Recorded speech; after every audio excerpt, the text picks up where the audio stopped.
Titulares. Carolina Jaume habría entregado la agenda con fines personales por su divorcio. Fondo Monetario Internacional se reunirá con autoridades de gobierno.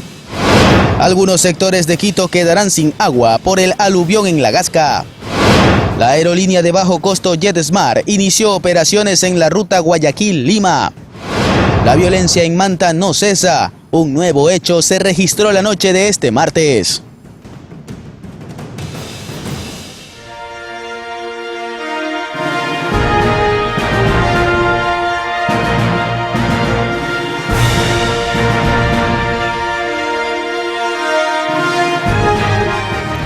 ¿Qué tal, amigos televidentes? Buenos días, bienvenidos a Noticias Oromar en su primera emisión.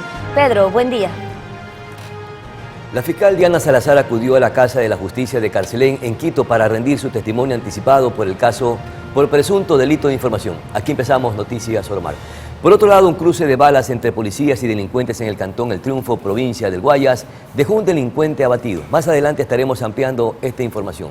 Aquí iniciamos, mucha atención. Carolina Jaume se presentó en la Fiscalía para su declaración libre y voluntaria. La presentadora de televisión asegura que la agenda entregada no tiene nada que ver con Javier Jordán.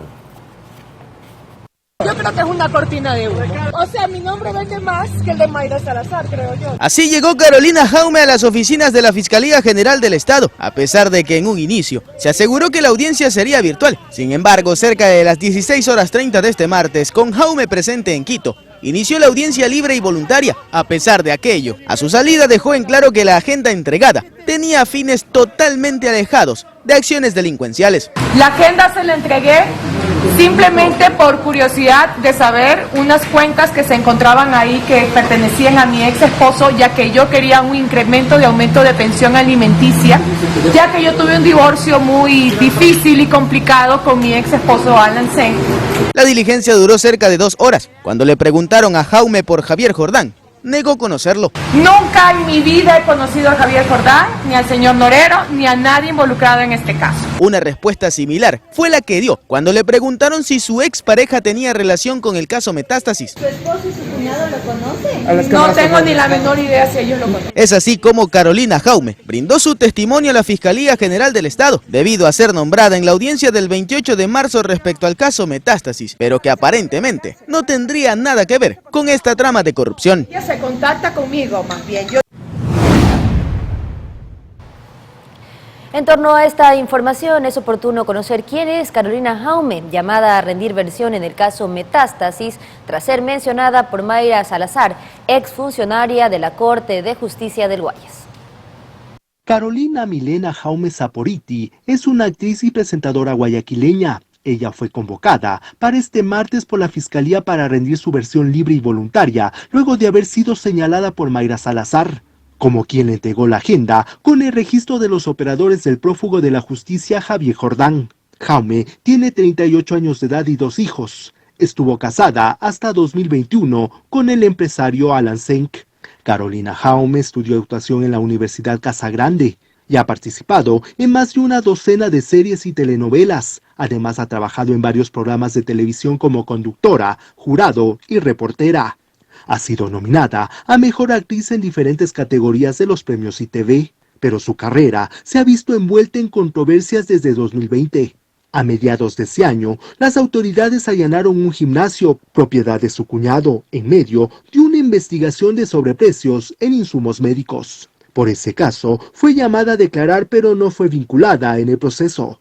En 2022, la presentadora fue recluida en el cuartel Modelo de Guayaquil. Permaneció ahí por un poco más de 24 horas. Esta detención fue por presuntamente haber obstaculizado el régimen de visitas de su expareja y padre de su hijo menor, Senk. Jaume salió de prisión gracias a un habeas corpus solicitado por su abogada. En Quito, Juan Correa Rodríguez, Noticias Oromar. Mientras tanto, el abogado de Mayra Salazar, pieza clave en los casos Metástasis y Purga, reveló que su defendida recibió varios atentados antes de rendir el testimonio anticipado. luego de que Mayra Salazar rindió testimonio anticipado dentro del caso Metástasis, que lleva adelante la Fiscalía. El abogado defensor de la procesada, Leonardo Toledo, reveló detalles de los 5 ataques frustrados que se habrían realizado en contra de la ex relacionista pública de la Corte de Guayas. El primero fue un envenenamiento. El segundo, perfilamos a 2 personas que estaban listas para hacer su trabajo y matarla, lo cual fue impedido y neutralizado, relató. El tercero se debió a un hacinamiento en su celda de presos pertenecientes especialmente al grupo terrorista de los Lobos, justo horas antes de que rindiera su testimonio. A decir de su abogado, presionaron y dijeron que ella iba a dar su versión, pero que primero debe ser garantizada su seguridad.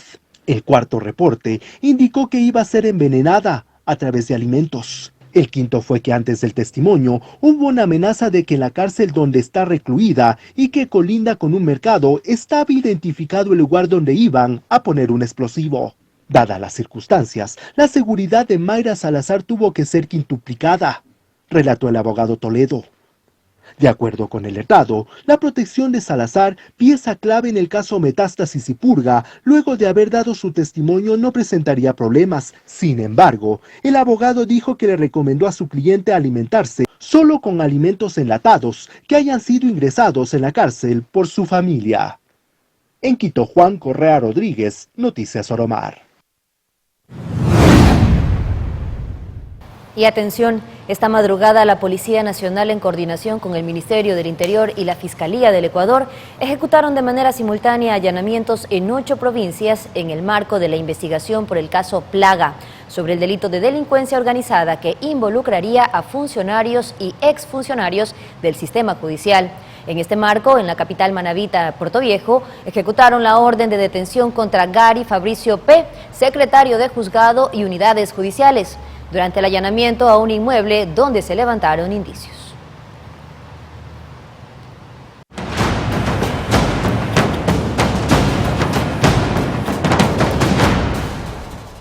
Y mucha atención, porque esta madrugada la Policía Nacional, en coordinación con el Ministerio del Interior y la Fiscalía del Ecuador, ejecutaron de manera simultánea allanamiento en 8 provincias en el marco de la investigación por el caso Plaga sobre el delito de delincuencia organizada que involucraría a funcionarios y exfuncionarios del sistema de justicia.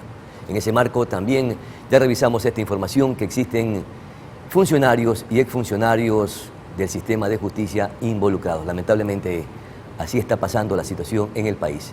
Y avanzamos con la siguiente información, porque la Fiscalía General del Estado pidió oficiar a la Interpol para que se genere una notificación azul en contra de Mercedes Villarreal Vera, quien se desempeñaba como directora disciplinaria del Consejo de la Judicatura y actualmente es investigada dentro del caso Purga.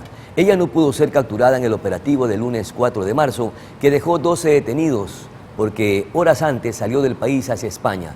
Las notificaciones azules sirven para conseguir más información sobre la identidad de una persona, su paradero o sus actividades delictivas en relación con una investigación penal.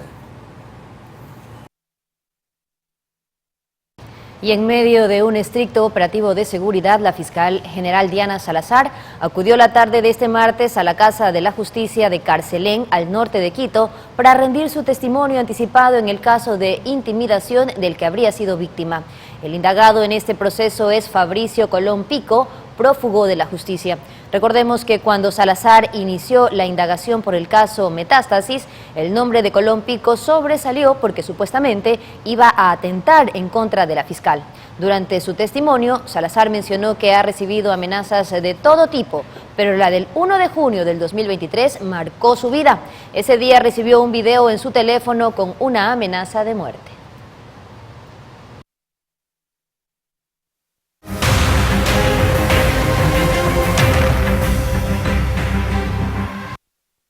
Un aluvión registrado este martes en el sector La Gasca de Quito dejó una persona fallecida y 30 familias afectadas.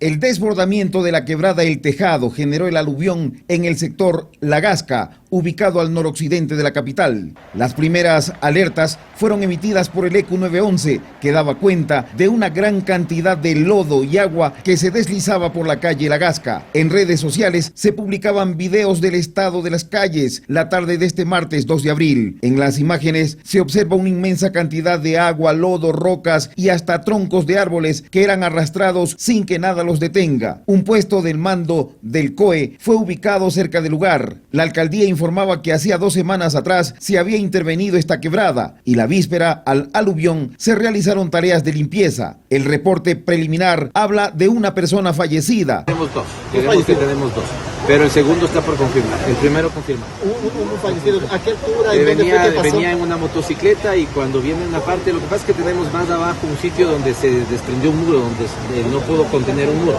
Esa es tal vez la parte más sensible. 16 niños de una guardería cercana fueron puestos a buen recaudo por parte del Grupo de Operaciones Especiales. Hemos iniciado una evacuación inicial de 16 niños de la guardería con 6 tutores. Son trasladados a las instalaciones del GOE, que son las más cercanas y seguras que tenemos. Las fuertes lluvias que soporta Quito desde lunes han generado temor en los vecinos del sector, que recuerdan aquel aciago 31 de enero del 2022, cuando un evento de mayores dimensiones provocó la muerte de 28 personas. El tránsito en los alrededores del sector fue suspendido. Apenas las aguas disminuyeron su caudal, maquinaria municipal inició los trabajos de limpieza de las vías aledañas. 30 familias resultaron afectadas. Abril inició con estragos para varios sectores de Quito. El temor de los habitantes ubicados en zonas de riesgo ha aumentado.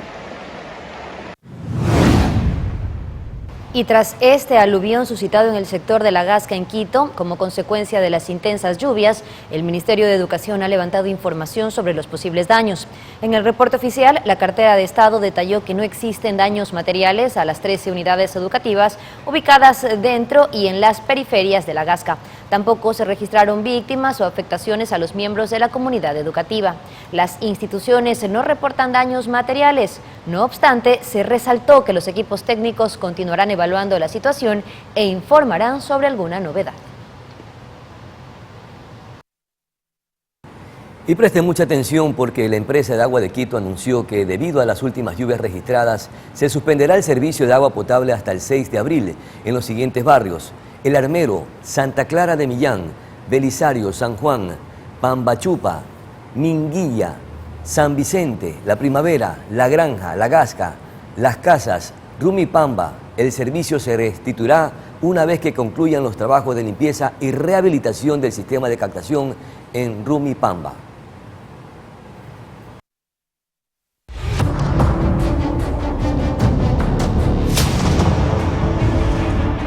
Y el presidente de la República cumplió agenda en Manabí este martes 2 de abril. En su visita entregó contingente para la Policía Nacional y nuevamente se refirió a la consulta popular.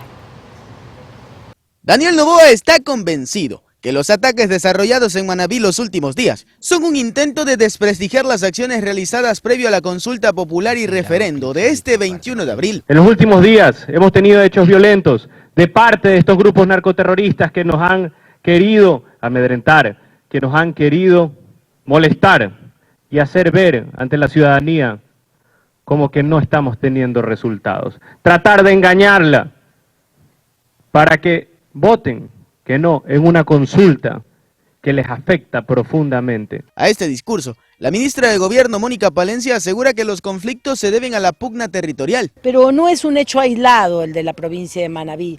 Tenemos otras provincias, lamentablemente zona costera, porque hay mucho interés, sobre todo del poder narcotraficante, por las rutas de la droga y mucho interés por destruir nuestros puertos, ¿sí?, contaminando la carga de exportación. Lo cierto es que el presidente junto a su gabinete visitó la provincia de Manabí para dejar 18 camionetas, 252 pistolas, 12.600 cartuchos 9 milímetros, 1.151 chalecos antibalas y 375 cascos, equipamiento que será utilizado por la Policía Nacional. Quisiéramos que fueran mucho más, esperamos que cuando ya esté ingresando un mayor fondo económico, en virtud de que se acaba de implementar la subida del IVA, pues ya tengamos mejores y mayores fuentes de financiamiento para todo lo que necesitamos, que es inteligencia y tecnología principalmente. En su despedida, Novoa afirmó que continuará fronteando la lucha contra la delincuencia organizada. Yo no llegué a la presidencia de la República para quedar en el olvido. Yo llegué a la presidencia de la República para hacer historia con ustedes, para que nuestros hijos y nuestros nietos se acuerden de nosotros, se acuerden como una generación que luchó para cambiar un país. Vengo acá a luchar con ustedes, vengo a liderar esta lucha y vengo a ganar esta lucha. Este miércoles el presidente se mantendrá en Manabí, cumpliendo con actividades en Manta y Rocafuerte, respectivamente. La aerolínea Avianca anunció que dejará de operar en la ruta Manta-Galápagos desde el viernes 19 de abril. La decisión se tomó debido a la baja demanda que tienen los vuelos en días de semana. Así lo manifestó Jimmy Villavicencio, presidente del comité que impulsa el aeropuerto de Manta. Por su parte, la aerolínea explicó en un comunicado que se está evaluando la red de rutas para enfocar la capacidad en aquellas que tienen más demanda. Además, aseguró que los pasajeros con reservas posteriores a esta fecha serán reubicados vía Quito. La ruta será cerrada y opera desde el 2 de julio de 2023 con 2 frecuencias semanales. Bueno, importante mencionar que el trabajo que se hace para el aeropuerto, para su progreso y desarrollo, también la articulamos junto al comité que está ayudando en todas las gestiones. Precisamente de esto también tratamos de ver lo positivo, y es que como tenemos todavía habilitada la ruta, puede venir otra aerolínea. Sin embargo, vamos a hacer las gestiones con Avianca para poder tener algún tipo de pronunciamiento por parte de ellos, si esto sería de manera temporal o seguir buscando para que alguna otra aerolínea pueda seguir volando a Manta Galápagos. Bien, amigos televidentes, momento de hacer una pausa comercial. Ya estamos de regreso para realizar algunas noticias. También, Pedro, para analizar, estamos cerca ya de una consulta popular y un referéndum, y todo el Ecuador debe estar bien informado para tomar las decisiones más oportunas. Porque parece mentira cuán importante debería de ser o debe de ser la popularidad del mandatario para que en función de eso reciba el apoyo o no del pueblo ecuatoriano. En todo caso, ya estaremos conversando también con Esteban Torres, viceministro de Seguridad, para hablar de temas precisamente del combate a las mafias criminales y de la consulta popular. Ya regresamos.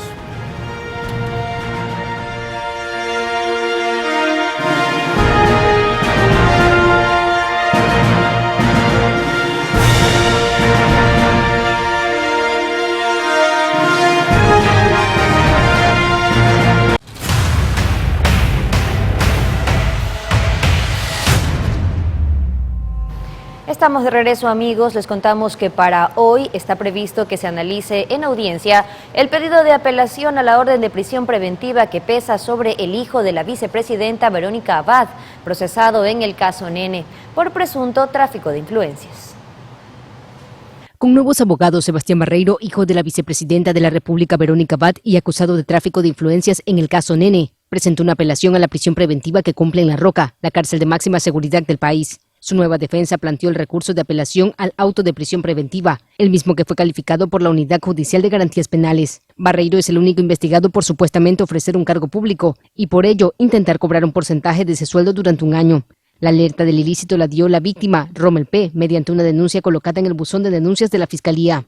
Para las 10 de la mañana del miércoles 3 de abril, se analizará en audiencia el pedido de apelación a la orden de prisión preventiva. Lo que busca con este recurso la defensa del también abogado es que se cambie la medida de privación de libertad por una medida cautelar de presentación periódica, uso de grillete y prohibición de salida del país. De ser negado el pedido, para el día siguiente la defensa del hijo de la vicepresidenta Verónica Abad fue convocada para una audiencia en la que se analizará el pedido de caución que hace el procesado. Cabe recalcar que tras el arresto de su hijo, el pasado 21 de marzo, Verónica Abad apuntó al presidente Daniel Noboa como responsable de lo que considera una persecución contra ella. En este contexto, Roberto Isurieta, secretario de Comunicación, recientemente señaló que ningún embajador puede hacer declaraciones en contra del gobierno y que será el Ministerio de Relaciones Exteriores el que tome las medidas pertinentes. María José Pino Argote, Noticias Ormar. Y a propósito, el secretario de Comunicación de la Presidencia, Roberto Izurrieta, adelantó este martes que no descarta una sanción a la vicepresidenta Verónica Abad por sus polémicas declaraciones contra el gobierno. La medida que se tome, según dijo, será en el ámbito diplomático. Recordemos que Abad cumple funciones como embajadora de Ecuador en Israel, una de las misiones que el primer mandatario le designó para ser colaboradora de la paz en el conflicto armado entre Palestina e Israel. Tras la detención de su hijo, Abad apareció en un medio extranjero señalando que el proceso judicial responde a una persecución por parte del presidente Daniel Noboa.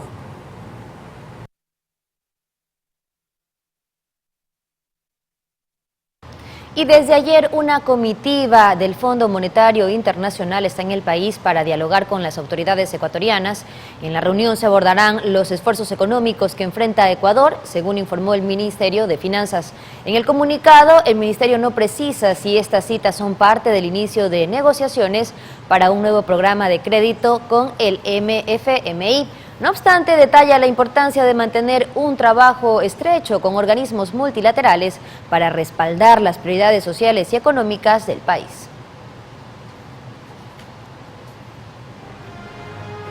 Momento de un nuevo corte comercial, amigos. Ya regresamos con más noticias. Katy, amigos televidentes, y desde el día de ayer el presidente de la República, Daniel Noboa, se encuentra en la provincia de Manabí con parte de su gabinete presidencial. Precisamente nos acompañará aquí en los estudios de Oromar Noticias Oromar, el viceministro de Seguridad, Esteban Torres. Ya regresamos.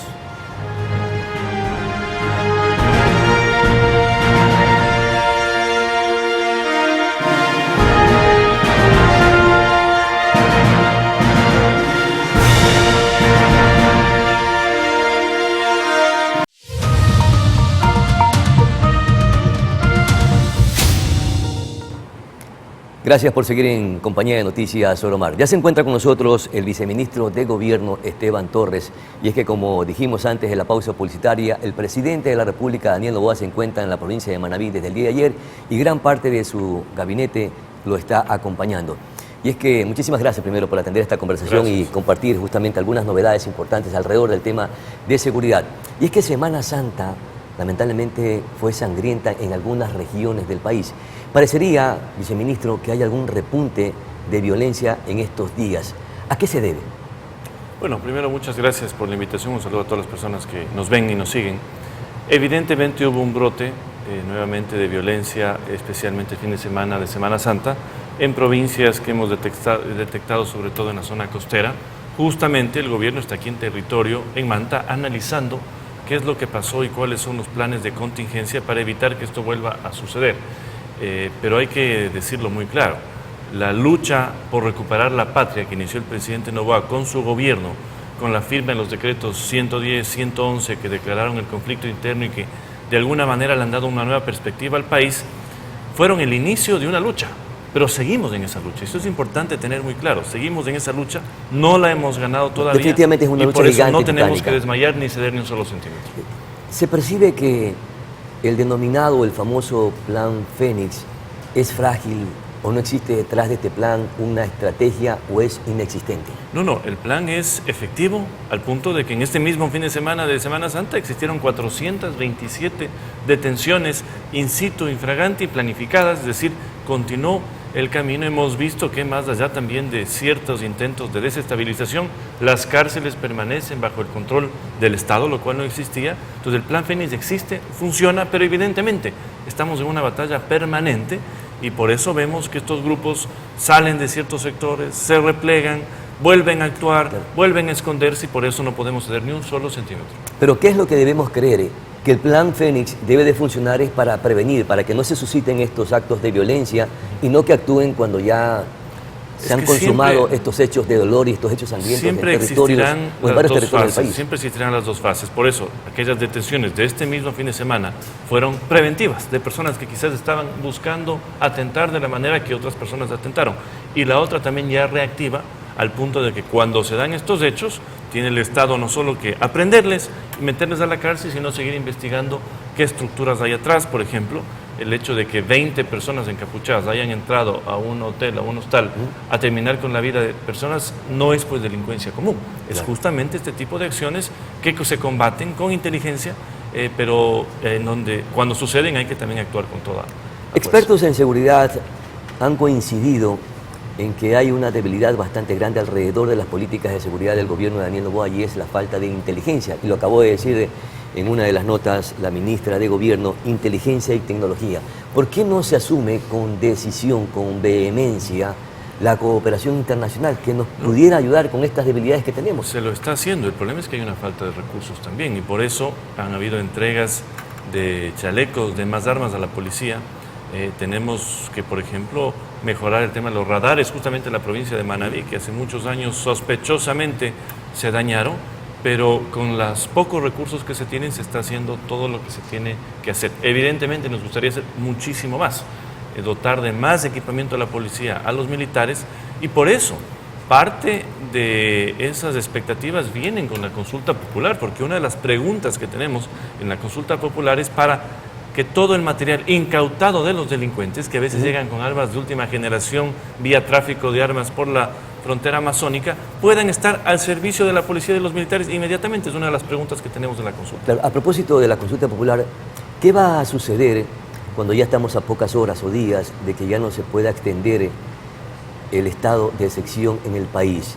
¿Cuál va a ser la mecánica o de qué manera van a reemplazar el estado de excepción para que los militares puedan continuar en las calles y en las cárceles combatiendo a las mafias delincuenciales? Estamos evaluando todas las opciones jurídicas. Nosotros creemos que no podemos ceder, como le digo, ni un solo centímetro, especialmente en la presencia militar que tenemos en este momento en las cárceles. 10.000 militares cansados, pero dándolo todo por su país y por su patria en las cárceles, así como 10.000 más en las calles dándolo todo, igual que los policías que están también en la primera línea de fuego.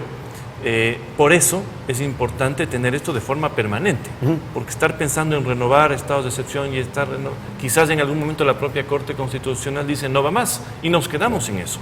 Y por eso una de las preguntas de la consulta popular va justamente al apoyo permanente de los militares a la policía sin necesidad del trámite regular de estados de excepción. Y por eso es fundamental, no por el gobierno, por el país, que esa pregunta tenga respaldo popular. Claro, y mientras esperamos que se desarrolle la consulta popular y que el pueblo ecuatoriano se pronuncie, ¿qué va a suceder en este lapso en el que ya no tendremos la acogida de la instrumentación constitucional de la consulta popular? ¿Y qué van a hacer con los militares? Tenga la confianza que encontraremos el camino de que esto se sostenga. Estaríamos hablando de que más o menos el 10 de abril terminaría el estado de excepción y ya tendríamos la posibilidad de que esto sea permanente con una votación el 21 de abril en la consulta popular, pero tenga la seguridad que no vamos a ceder, no podemos ceder nada estos días hasta que al menos ya en papel y con cambio constitucional esto quede santificado.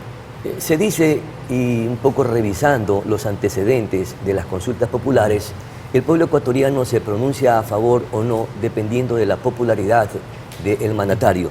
¿Cómo está esa popularidad del mandatario cuando ha tomado decisiones como, por ejemplo, aumentar el IVA, ha aumentado los combustibles? Vemos que no existe una política de seguridad contundente para combatir a la delincuencia, es decir, que la popularidad del presidente está un poco tambaleando. A ver, evidentemente se estabilizó porque la popularidad llegó a un pico de 85% del presidente luego de los primeros actos en contra de la corrupción. Ahora está estabilizada entre el 60 y el 70%, que sigue siendo un margen importantísimo, porque usted lo ha mencionado muy bien, para entrar a un proceso de consulta popular. ¿Cuál hubiera sido la irresponsabilidad de un gobierno? Entrar a un proceso de consulta popular con el 10, con el 11%, como le sucedió al gobierno anterior, y por eso tumbaron una consulta que realmente no se podía perder. Nosotros esperamos que se dé todo lo contrario esta vez. Es un presidente popular, con respaldo, por supuesto, incluso luego de decisiones complicadas como la del IVA, que nos ha tocado tomar para sanear en algo las finanzas públicas, pero con esa confianza de que va a haber un respaldo el 21 de abril positivo, no al presidente, al país, porque son preguntas que le conciernen al país. Ahí no hay temas ni personales ni electorales, como lamentablemente lo hemos vivido en algunas consultas populares, y por eso esta es una bandera del Ecuador el 21 de abril. ¿Qué cree que resolverá la consulta popular cuando algunos aspectos de reformas a normas del Código Integral Penal, entre otras, ya han sido planteadas, modificadas en la Asamblea Nacional? ¿O es simplemente el complemento para reforzar el trabajo que se está haciendo alrededor de las políticas de seguridad implementadas por el gobierno? Esto es importante saber para todas las personas que nos siguen. El 21 de abril tendremos 11 preguntas, de las cuales 6 son preguntas de reforma legal y el resto son de reforma constitucional. Las de reforma legal significan, por ejemplo, aumento de penas, control permanente de armas fuera de las cárceles por parte de los militares, lo que se conoce como CAMEX, la entrega de los materiales incautados, armas a favor de la policía y de los militares. Esas son reformas legales que, por supuesto, cuando vienen con un pronunciamiento popular tienen mayor fuerza para que en la Asamblea ese proceso se acelere y se apruebe en los meses venideros. Eso le decía, viceministro, y ese no es una necesidad, porque lo que usted acaba de mencionar ya está reformado dentro del COIP, por ejemplo, incremento de penas en delitos graves, delitos nuevos que también serán establecidos, el proceso de extradición, etcétera. Es decir, que, bueno, extradición que van no, porque a patinar en lo mismo que... No, extradición es muy distinto porque es una reforma constitucional, hay una prohibición actual, y por eso, además de esas 6 preguntas, de las 5 preguntas tocan el tema complementariedad permanente de militares a policías por temas de seguridad nacional, el tema de la extradición, pero bien planteada, no como la planteó el gobierno pasado, circunscrita a ciertos delitos, amplia, que sirva realmente para que las personas de máxima peligrosidad no estén en nuestras cárceles, sino ojalá fuera del país. El tema también de la reforma del trabajo por horas, fundamental para dinamizar el trabajo, especialmente los más jóvenes que están fuera del mercado laboral. Haber incorporado esa arbitraje pregunta, internacional y justicia constitucional. Esas 2 preguntas, arbitraje internacional y la contratación por horas para el trabajo, ¿no cree que podían ser un revés para el gobierno nacional porque existe una resistencia en esas 2 preguntas puntualmente?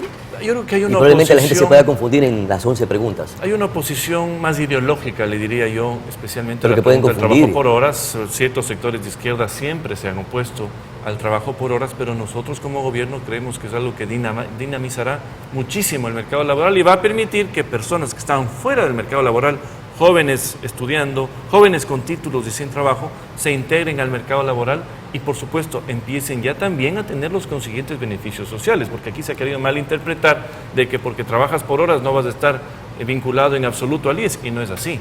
Todo va paulatinamente y progresivamente. Entonces, yo creo que es un riesgo que corre el gobierno, pero es un riesgo necesario por el país. Lo mismo el tema del arbitraje internacional, quizás es difícil de entender para la mayoría de ciudadanos, pero esto es importante.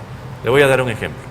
Si una fábrica quiere invertir $20 millones en Manta, ¿no es cierto?, para temas del atún, y es del exterior, ¿qué es lo primero que dice? Yo creo que mis 20 millones me rindan, pero además que tengan seguridad jurídica. ¿Cuál es la forma de que tengan seguridad jurídica? Que existe una justicia especializada que respete esa inversión. Más allá de los escándalos que tenemos de la justicia ecuatoriana en estos últimos eventos, incluso hoy uno en la mañana, que se llama caso Plaga, en donde hay una serie de juececitos que yo les conocí porque yo les combatí, que regalaban las acciones de protección. Entonces, el arbitraje internacional, ¿qué significa? Seguridad jurídica. Para que esa empresa que quiere invertir 10 o 20 millones de dólares en Manta, traiga la plata, produzca y que no sea susceptible a ningún problema integral. Perfecto, volviendo nuevamente al tema de seguridad. Ya está en vigencia el incremento, el alza del IVA a partir del 1 de este mes de abril. ¿Qué van a financiar con los primeros recursos que se van a recaudar producto del aumento del IVA? Tenemos 2 debilidades que son importantes y que son cruciales para el combate a la delincuencia. El servicio de inteligencia y también tecnología, como lo mencionó la ministra. Así es. Bueno, hay varios procesos de compra de equipos de inteligencia. No se olvide que hay 3 inteligencias en el país: la militar, la policial y por supuesto la del gobierno, que la comanda y la concentra el CIES. Todo eso se está tecnificando, se están rompiendo viejas estructuras también que no funcionaban bien y que creemos también soplaban información a ciertos grupos irregulares. Imagínese usted filtraciones dentro del propio Estado. Eso se está corrigiendo, pero este aumento de recaudación, que es fundamental y es realmente un esfuerzo de todos, es un esfuerzo de los ecuatorianos y que nosotros lo reconocemos así, va a las cuentas maltrechas nacionales, no solo para el tema de seguridad, sino para cumplir con los municipios, con los gobiernos parroquiales, con absolutamente todos los que tienen deudas con el Estado. Porque hay otra cosa, nos hemos olvidado que este gobierno asumió el gobierno con una deuda de 4.600 millones de dólares. Claro. El gobierno pasado no fue en absoluto exitoso y por eso yo creo que vamos a ver ya unos juicios políticos también al gobierno anterior, porque les hemos dejado pasar ¿Van a hacer algunos juicios políticos? Por supuesto. ¿A qué funcionarios? Bueno, especialmente en el tema económico, pues sí, dejaron quebrado el Estado y parece que aquí no hay responsables, así que nosotros lo vamos a hacer. Y esos esfuerzos, esas cuentas caídas, poco a poco, con muchísimo esfuerzo, plata que entra, plata que sirve para pagar las deudas, nada aquí se esconde, esperemos que nos permita salir ya en los próximos meses. Permítame seguir insistiendo con el tema de inteligencia. Cuando se empiecen a recaudar los primeros fondos por el aumento del IVA, ¿cuándo se empezarían a financiar o a invertir en los primeros elementos que son parte de... Los procesos de inversión y compra, como no son inmediatos, sino a largo plazo, ya se iniciaron hace algún tiempo. O sea, el proceso de contratación. Porque usted dice, necesito esto, hago una proyección de cómo voy a pagar, no espera que llegue la plata. Pero los recursos llegan a final de año, porque es los primeros 1.000 o 1.300 millones de dólares que se van a recaudar. Por ejemplo, en la adquisición de muchísimos equipos, existe la posibilidad no de pagar todo, sino de ir pagando paulatinamente o incluso de sacar pequeños créditos y financiarlos. ¿Cuándo tendremos ya inteligencia y cuándo tendremos tecnología? Bueno, la inteligencia funciona. Pero no está funcionando como se debe, es lo que dice la fragilidad que tenemos en el servicio de inteligencia del país. Siempre hay dos tipos, hay la que previene y la que actúa reactivamente. Por eso le decía yo, la detención de 426 personas el último fin de semana significa justamente pero no es suficiente para prevención. Lo que tenemos. Nada es nunca suficiente en materia de seguridad, porque es un fenómeno no local, es un fenómeno regional y mundial. Vea usted la prensa española este fin de semana, el análisis de lo que está pasando en Suecia. En Suecia, el nivel de extorsiones, robos y asesinatos en parques de Suecia es algo que no se ha vivido jamás. Hay ciudades en Barranquilla, por ejemplo, en Colombia, en donde el alcalde desesperado ha pedido ya la intervención. Pero eso no debe ser parte de una justificación para un país que está lo que le digo es que es un fenómeno mundial, regional. Y el Ecuador, lamentablemente, este momento se convirtió desde hace algunos años en el lugar de exportación, por lo que nos ha hecho Colombia y Perú, que han enviado a estos grupos para acá y no estamos combatiendo. Finalmente, ¿qué sucederá si fracasa la consulta popular? ¿Qué pasaría con el país con todo este escenario de violencia? Y aunque se han hecho esfuerzos importantes, aún seguimos secuestrados por las mafias. Bueno, el Ecuador perdería la posibilidad, primero, de tener una complementariedad de los militares a los policías permanente, a lo que estamos viviendo y que ha surtido efecto. Perderíamos la posibilidad de enviar a los peores criminales fuera del país con extradición, es decir, no pierde el gobierno, aunque por supuesto sería un revés político para el gobierno, pero sobre todo va a perder el país. Yo por eso lamento que ya hayan grupos políticos que se están activando en contra de la consulta, no porque se opongan a las preguntas, porque se oponen al gobierno y creen que una victoria del gobierno sería una victoria política de miras al 2025, cuando nosotros lo vemos más bien para continuar lo que se inició con el decreto 110 y 111, y es fundamental en esa lógica que haya un respaldo del pueblo ecuatoriano. Esteban Torres, muchísimas gracias. Viceministro de Gobierno, ha estado conversando con Noticias Ormar, precisamente en los estudios del canal. Vamos a nuestra pausa publicitaria y regresamos con mucha más información.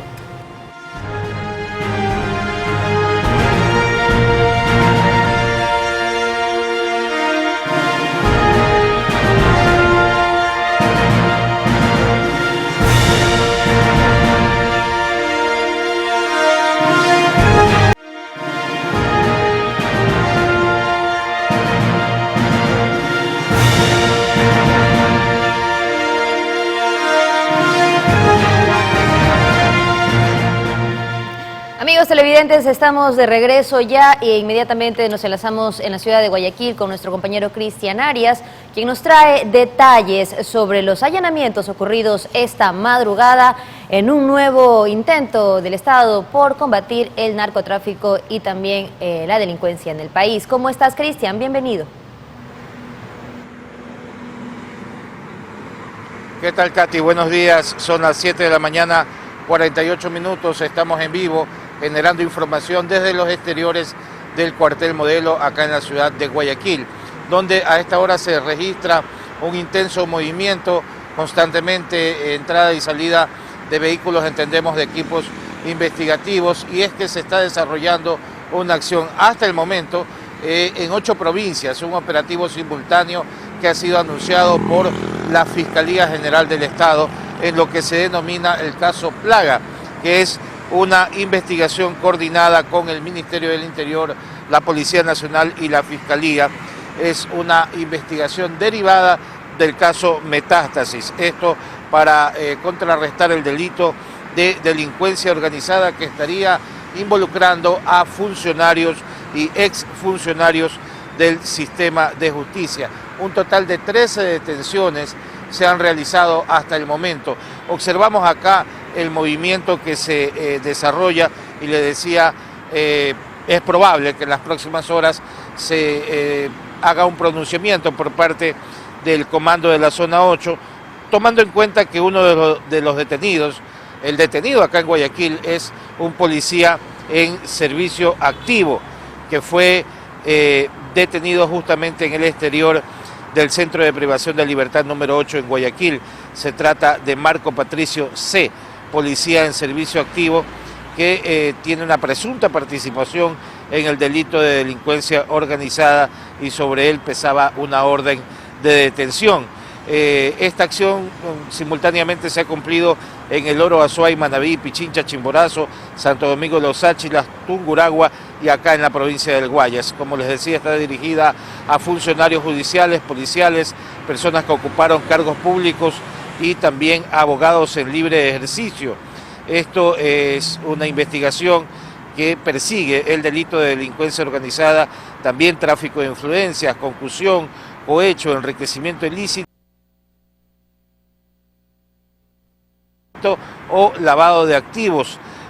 A través de acciones constitucionales se sospecha que los presuntos involucrados habrían favorecido a personas con alto nivel de peligrosidad, otorgándoles libertad a través de argucias legales y abuso del derecho. Es lo que se ha informado de manera oficial, esto en la cuenta X de la Fiscalía General del Estado, donde constantemente se están publicando las detenciones, y es que esto que inició en la madrugada continúa hasta esta hora, cuando son las 7 de la mañana con 51 minutos. Hay allanamientos también en la ciudad de Machala. Allí se confirmó la detención de María José L., funcionaria judicial del Cantón Pasaje. En Machala, también en la provincia del Oro, allanaron la oficina del juez Franklin Edmundo T. Allí se están levantando indicios.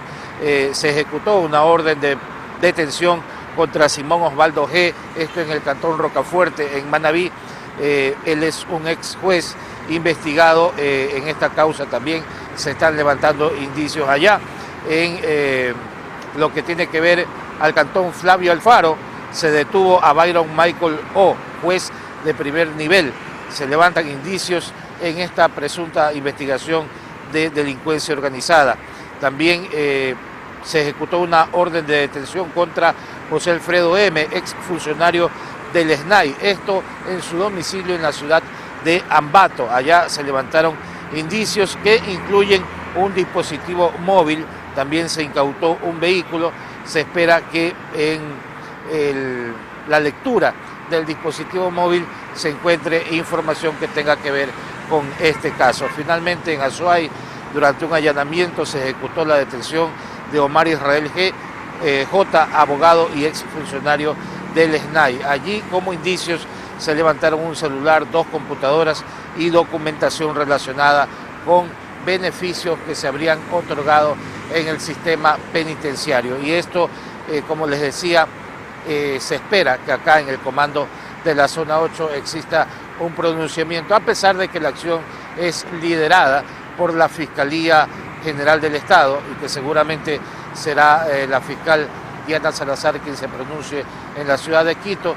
Tomando en cuenta que hay un policía en servicio activo, esperamos tener una versión y compartirla con ustedes en las próximas emisiones de Noticias Oromar. Por ahora es todo, 7 de la mañana, 53 minutos, volvemos con ustedes. Bien, Cristian, muchísimas gracias. Muy completo ese informe que nos traes a esta hora de la mañana, cuando precisamente hace pocas horas se realizaron estos allanamientos en 8 cantones, en 8 provincias del Ecuador. Con esto vamos a avanzar y seguimos con más noticias. La noche de este martes 2 de abril, un hombre fue baleado en el barrio Jocay de Manta, en Manabí. La víctima, que respondía a los nombres de Fernando Ramón Young, de 24 años de edad, y que era conocido con el alias de Ojín, fue trasladado en un carro particular hacia el Hospital Rodríguez Zambrano con heridas graves, y horas después se confirmó su fallecimiento. La Policía Nacional llegó hasta las calles J7 y J8, donde fue la escena del crimen, y ubicaron alrededor de 8 indicios balísticos. Bien, hace poquito parece nomás que fue la pelea de Chito, donde realmente se sacaron la madre y quedó hasta lesionado. Oye, y otra vez a la cancha a pelear, no puede ser. Listo para la cancha, es la pasión por el deporte. Bueno, con esto estamos llegando a la parte final, agradeciéndoles a todos ustedes la amable atención dispensada. Buenos días. Felicidades.